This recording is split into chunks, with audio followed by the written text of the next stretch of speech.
At the end of the last video, we started to look at everyone's favourite book, Leviticus, and we looked a little bit about when the high priest went into the Holy of Holies and met God there and offered forgiveness on behalf of the nation. But Leviticus doesn't just contain that scene, and it doesn't just contain a load of kind of ceremonial laws that we sometimes read and think, what's this got to do with me? It also contains this radical social program called the Jubilee, and which includes things, this thing called the Sabbath year. So every 7 years, the people were called to have a year of rest and to allow the poor people to use their fields to get food. They were called to free all slaves as well, and release people from debt. And every 50 years, which was the year of the Jubilee, they were called to do all of that stuff, and to that everyone would be allowed to return to their native land, the land that the part of the land that God allocated to their family and their tribe. And so the idea of these programs was that every generation, that no one could become too rich and no one could become too poor if you had to sell yourself into slavery, which was a common thing, if you financially were in trouble. Every 7 years, that would be stopped. The debt would be cancelled, and you would be freed. And then every generation, the idea was that people, that all the land, so that one person couldn't be a landowner of a huge area and oppress everyone else, but every generation that would be restored. Now, whether that ever happened in the history of Israel is another issue for debate, but that was the heart of what God was trying to teach the people, that the earth is the Lord's and everything in it. The land that God had given them, actually they were stewards of that land, they weren't the owners of that land. And so it reminds us as well that we're to be a people who treat everything as if it's God's, it's not ours.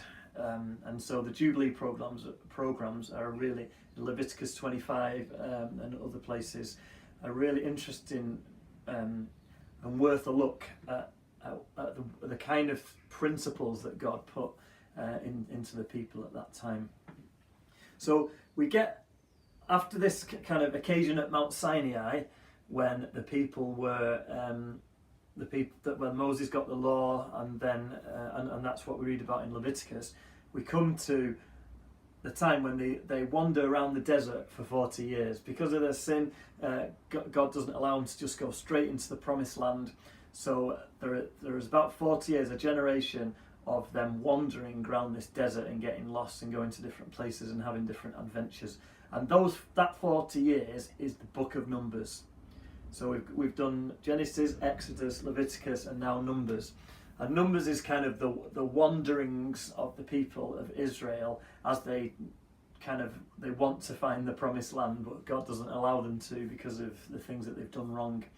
And it's got some great stories in it, Numbers. Particularly, I love stories like the one about Balaam's donkey, where the donkey speaks. And the interesting thing about Balaam is that he was a seer. He was a prophet, not a prophet of Yahweh, but someone that the enemies used to try and prophesy against Israel. But then whenever he came to try and prophesy against Israel, God didn't let him, and he started to prophesy things that God wanted him to say. And one of the key prophecies that he had was, you can find it in chapter 24, verse 17, and it says, "I see him, but not now. I behold him, but not near. A star will come out of Jacob. A scepter will rise out of Israel." And Balaam sees this star that would emerge from Israel. And the people of God, when at the time of David and beyond, people saw that as a prophecy of the rule of David, who became king. But in later years, they would also start to see that as not just a prophecy about David, but a prophecy about the coming Messiah. who would come to save his people. And so we've got this kind of double prophetic meaning here, and so Balaam as a seer, he was kind of in that tradition that the Magi were in Luke chapter 2. And so it's interesting for me that Balaam was basically a seer, a Magi, who saw a star that spoke of the Messiah, that led to the Messiah, that pointed to the Messiah. And the Magi, in the line of Balaam, if you like, were also seers who saw a star that led them to the Messiah, to Jesus. And so that's Numbers, the 40 years in the desert after Sinai. In Deuteronomy, people get to the edge of the promised land, and they reach this point where Moses is not allowed to go into the promised land, but Moses gives them his last kind of declarations, if you like, of how they should live and who they should be. And it's kind of like 3 big blocks of teaching by Moses, and that's pretty much how Deuteronomy is made up. And it's interesting in many ways, because Jesus uses it in the Gospels, where Jesus goes into the desert and he's tempted by Satan. Satan says things like, why don't you turn those stones into bread? Why don't you jump off here? And Jesus says, man doesn't live by bread alone, but every word that comes from the mouth of God. And he says, it is written, do not put the Lord your God to the test. And all those 3 quotes that he provides to kind of resist Satan and what Satan's trying to get him to do, they're all from the book of Deuteronomy.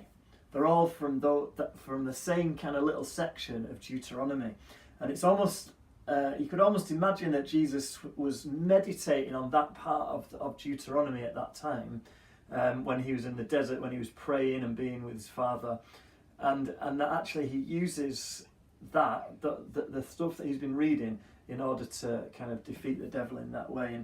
And for us as Christians, it's an interesting example that the more that we have the Word of God inside us, the more that we know the Word, the more we can live holy lives, the more we can resist the temptations that come our way. And later on in Deuteronomy, in chapter 21, verse 23, it says that anyone who is hung on a tree is under God's curse. Anyone who's hung on a tree is under God's curse. And the Apostle Paul in Galatians 3:13, he says that Jesus was redeemed us from the curse of the law by becoming a curse for us. Christ redeemed us from the curse of the law by becoming a curse for us. And so Paul basically refers directly to that bit of Deuteronomy and saying that's what Jesus did when he hung on the tree, when he hung on the cross. He became that curse for us. He took the curse upon himself so that we might be free. And it's interesting that Moses doesn't get into the promised land except for the transfiguration, on the Mount of Transfiguration, when he talks to Jesus.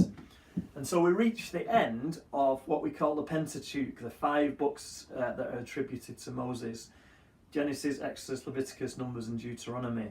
And we reach this kind of new point, really, at the end of this section, where they're on the edge of something new, they're on the edge of something fresh, and God chooses another person, Joshua, to take on the baton, if you like, from Moses.